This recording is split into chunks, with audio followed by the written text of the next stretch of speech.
Made in एबिस। ये enemy की दुनिया दिखने में जितनी खूबसूरत और इनोसेंट लगती है, रियलिटी में ही उतना ही डार्क, डेंजरस और मिस्टीरियस है। इस दुनिया के बीचों बीच एक एंडलेस कुआं है, एक ऐसी जगह जिसका लोग हजारों साल से अंत ढूंढ रहे हैं, पर इस कुएं का कोई अंत ही नहीं है। यहाँ एंट्री होती है हमारे मेन कैरेक्टर्स रिको और एक मिस्टीरियस रॉबर्ट बॉय की, जिसके पास ओवरपावर्ड शक्तियां है। ये दोनों इस खतरनाक कुएं के डीपेस्ट सीक्रेट को अनकवर करना चाहते हैं। क्या ये दोनों इस मिस्ट्री का राज खोल पाएंगे? आइए देखते हैं एपिसोड 1 की एक्सप्लेनेशन।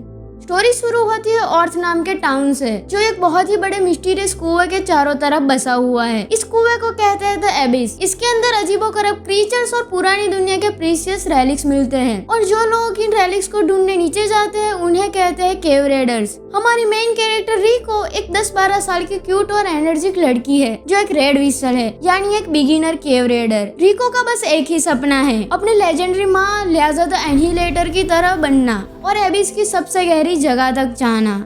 एक दिन का सीन दिखाया जाता है, जहाँ रिको और उसका दोस्त नेट दोनों आपस में बात कर रहे हैं, मस्ती कर रहे हैं और एबिस के फर्स्ट लेयर पर रेलिक्स ढूंढ रहे होते हैं। एकदम प्यारा सीन है, पर तभी वहाँ एक बहुत ही खतरनाक मॉन्स्टर क्रिम्सन स्प्लिट जो आ जाता है। ये मॉन्स्टर नेट पर अटैक करने ही वाला होता है, पर रिको अपनी जान जोखिम में डालकर उसका ध्यान भटका देती है और नेट को बचा लेती है। पर अब मॉन्स्टर रिको के पीछे पड़ जाता है। वो भागते भागते फंस जाती है और जैसे ही लगता है कि रिको अब गई, तभी होता है एक धमाका। कहीं से एक अजीब सा लेजर बीम आता है और उस मॉन्स्टर को भगा देता है। जब रियो होश में आती है तो उसे वहाँ एक छोटा सा अजीब लड़का मिलता है जो बेहोश पड़ा है। रिको उसे देखकर कहती है, कितना क्यूट है यार। पर ट्विस्ट ये है कि उसके हाथ और पैर रोबोटिक है। रिको को लगता है कि ये एबिस से निकला हुआ आज तक का सबसे बड़ा रेलिक है। वो उसे छुपा के अपने ऑर्फनेज ले जाती है।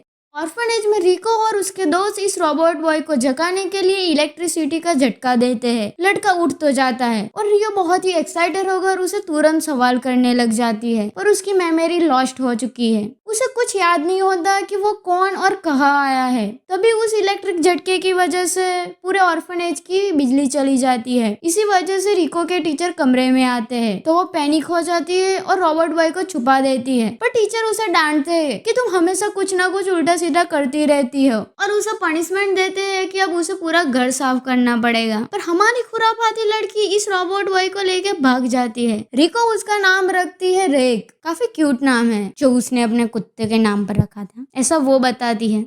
रेक के पास अजीब पावर्स है, जैसे उसके रोबोटिक हाथ लंबे हो सकते हैं और वो बहुत ही ज्यादा स्ट्रांग है। पर सबसे बड़ी बात, वो दिखता बिल्कुल इंसान है और उसके पास इमोशंस भी है। रिको उसे ऑर्थ टाउन ले जाती है। वो इसका इतिहास बताती है कि ये कुआं हजारों साल पुराना है और अभी तक कोई इसे अंत तक नहीं पहुंच पाया, और कहती है, रेक शायद तुम भी इस एबिस की गहराइयों से आए हो। रेक को लगता है कि रिको के साथ रहकर उसे अपने सवालों के जवाब मिलेंगे और यही से दोनों की एक नई और डेंजरस जर्नी शुरू होने वाली है। तो अगला एपिसोड की एक्सप्लेनेशन चाहिए तो कमेंट करें।